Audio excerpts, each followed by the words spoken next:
இன்றைய நாள்ல பாராளுமன்றத்துல ஜனாதிபதியுடைய உரை பெரிய அளவா பேசப்படுது. அது தொடர்பான செய்திகள் நிறைய இருக்கு. அதோட அத விட மாலை வேளையிலிருந்து அதிகமா பேசப்படுகின்ற இன்னுமொரு முக்கியமான செய்தி, அ பெட்ரோலி அ பெட்ரோல் அதாவது பெட்ரோலிய அல்லது எரிபொருள் கொள்வனவு செய்கின்ற சங்கம் அல்லது எரிபொருள் கொள்வனையாளர்கள் சங்கம் இன்றைய நாள்ல நள்ளிரவிலிருந்து இந்த எரிபொருள்கள கொள்வனவு செய்ய மாட்டோம் அப்படின்ற மாதிரியான ஒரு அறிவித்தல மாலை வேளையில ஊடக சந்திப்பில வைத்து சொல்லியிருந்தாங்க. அதுக்கு பிறகு பரபரப்பா இந்த பெட்ரோல் நிலையங்கள்ல அதிகமான வரி செய்ய பார்க்கக்கூடியதாக இருக்கு. எரிபொருள் தட்டுப்பாடா? அப்படின்ற மாதிரியான பல கேள்விகளோட பதட்டமான பல செய்திகள் பார்க்க கிடைச்சது. இதுல என்ன நடந்திருக்கு அப்படின்றத பார்த்துட்டு இன்றைய நாளுக்கான செய்திகளுக்காக போவோம்.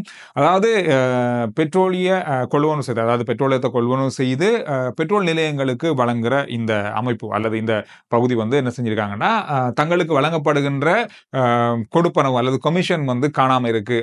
அத அரசாங்கத்திட கோரிக்கை விடுத்தாங்க. அது தொடர்பான பல சர்ச்சையான பல விஷயங்கள் கடந்த நாட்கள்ல பேசப்பட்டது. அதுல சரியான தீர்க்கமான முடிவு இன்னும் வரல அப்படின்ற ஒரு காரணத்துக்காக இவங்க பெட்ரோல நாங்க இனி அல்லது எரிபொருள கொள்வனவு செய்ய மாட்டோம். கொள்வனவு செய்து விநியோகிக்க மாட்டோம் அல்லது சேமிச்சு வைக்க மாட்டோம். இருக்கிறத இப்ப குடுக்குறோம். அந்த மாரி தான் சொல்லியிருந்தாங்க. ஆனா பெட்ரோலிய கூட்டுத்தாபனத்தால சொல்லப்பட்டிருக்கின்றா அப்படி எந்த மாதிரியான அறிவிப்பும் தங்களுக்கு வரல. அப்படி எதுவுமே யாருமே பெட்ரோல் கொள்வனவு செய்கின்ற கொள்வனாளர்கள் யாரும் பெட்ரோல நாங்க வாங்க மாட்டோம் அல்லது எரிபொருள வாங்க மாட்டோம்னு சொல்லல. அதனால எந்த ஒரு பதட்டம் அடைய தேவையில்ல. எரிபொருளுக்கு நாட்டுல எந்த விதமான தட்டுப்பாடும் இல்ல. பதட்டம் அடைய தேவையில்ல. எரிபொருள் தாராளமா இருக்கு அப்படின்றத சொல்லியிருக்காங்க. இது ஒரு பரபரப்பான செய்தியா பார்க்கப்படுது. இந்த கடந்த மணித்தியாலங்கள்ல அதிக அளவான லைன் அதாவது அதிக அளவான நீண்ட வரிசை சில பெட்ரோல் நிலையங்கள்ல கொழும்பினுடைய பல பெட்ரோல் நிலையங்கள்ல பார்க்கக்கூடியதாக இருக்கு. உங்களுடைய பிரதேசங்கள்ல எப்படி இருக்கு அப்படின்றத கருத்துக்கள்ல சொல்லுங்க. இது எந்த விதத்திலும் பதட்டப்படக்கூடிய விஷயமாக இல்ல அப்படின்றத அறிவிச்சிருக்காங்க. அதோட மார்ச் மாதத்துக்குரிய பெட்ரோல் அல்லது எரிபொருளுக்கான விலைகள் சற்று நேரத்துக்கு முன் அறிவிக்கப்பட்டிருக்கிறது.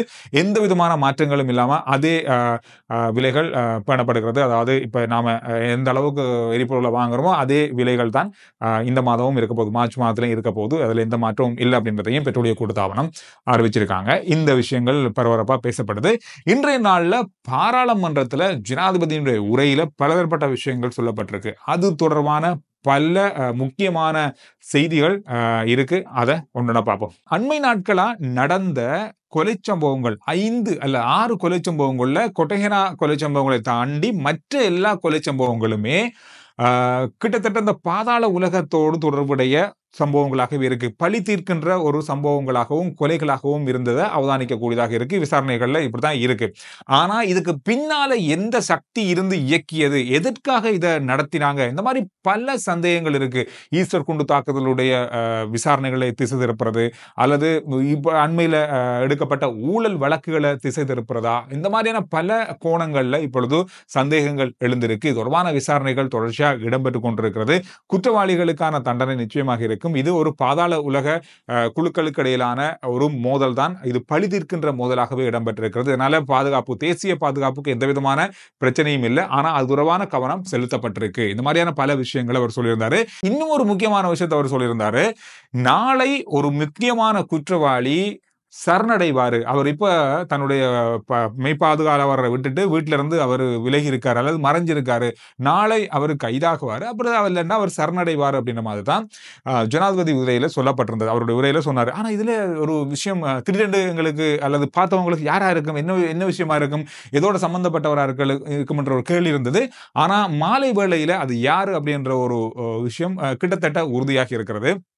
அதாவது முன்னாள் பிரதி பொலிஸ்மா அதிபர் தேசபந்து தென்னகோன் அவர்களும் இது என்னத்துக்காக அப்படின்னு சொல்லி முதல்ல ஞாபகப்படுத்துறேன். இது வந்து கடந்த 2023ஆம் ஆண்டு டிசம்பர் மாதம் 31ஆம் தேதி நடந்த துப்பாக்கி சூட்டு சம்பவம் ஒன்று ஒரு தொடர்பான இது வந்து வெலிகமையில் நடந்த வெலிகமை W15 அப்படின்ற ஹோட்டலுக்கு அருகாமையில் நடந்த இந்த துப்பாக்கி சூட்டு சம்பவத்தில் ஒரு போலீஸ் கான்ஸ்டபிள் உயிரிழந்திருந்தாரு.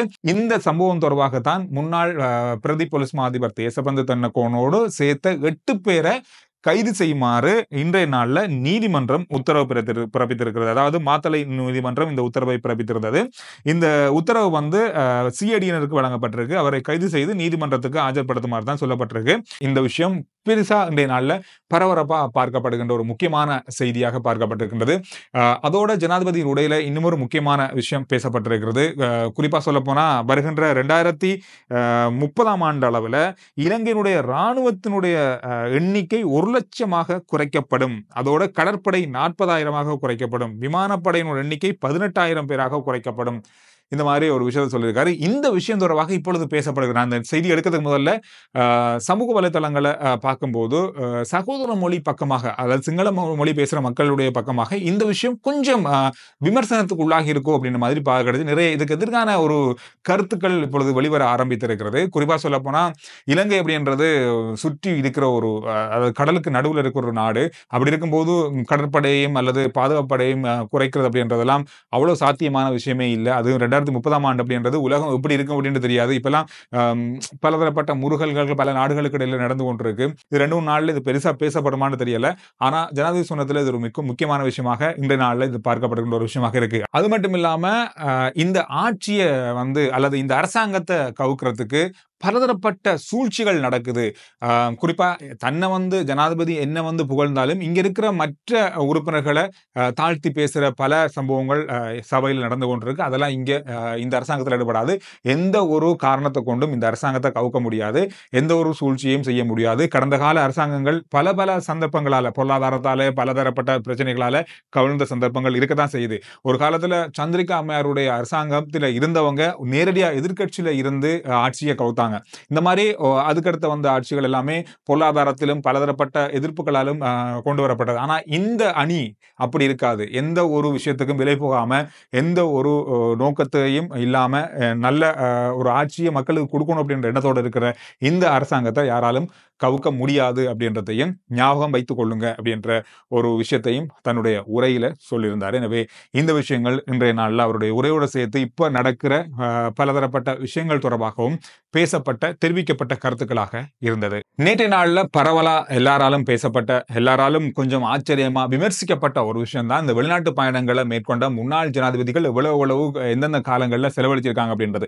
அதோட கடந்த இந்த 3 கடைசி பயணம், அதாவது இப்ப இருக்கிற அரசாங்கத்தினுடைய அமைச்சர்கள் ஜனாதிபதி அனுரகுமார் திசாநாயக்க அவர்கள் பயணம் செய்த 3 பயணம், ஒன்று இந்தியா, அடுத்தது சைனா மற்றும் ஐக்கிய அரபு ராச்சியம். இந்த 3 பயணத்துக்குமான செலவாக 1.8 மில்லியன், அதாவது 18 லட்சம் ரூபாய் தான் செலவாயிருக்கு அப்படின்னு சொல்லி நேற்று சபையில பிரதமர் சொல்லியிருந்தாங்க. இதுக்கு பலதரப்பட்ட எதிர்ப்புகள் அரவாசி டிக்கெட் எடுத்து கொண்டா போனாங்க. இந்த மாதிரியான பல விமர்சனங்கள் இன்று நாளில் நேற்று நாளில் இருந்து வந்தது. இதனால எதிர்கட்சிகள் இது தொடர்பான விமர்சனங்கள் தொடர்ச்சியாக முன்வச்சாங்க. இது பொய் கணக்காக இருக்கு, இது இவ்வளவு செலவு பண்ணி ஒரு வெளிநாட்டு பயணம், அதுவும் ஒரு அரச பயணம் போறது அப்படின்னா சாத்தியமே இல்லாத விஷயம் அப்படின்ற மாதிரி தான் விமர்சனங்கள் வந்தாலும், இன்றைய நாளில் எந்தெந்த நாடுகளுக்கு என்னென்ன செலவு ஆகியிருக்கு, இது ஜனாதிபதியுடைய செலவா தான் அவங்க சொல்லியிருக்காங்க. அந்த அணியுடைய செலவை தாண்டி நான் நினைக்கிறேன் ஜனாதிபதியோட செலவா தான் இதை சொல்லியிருக்காங்க.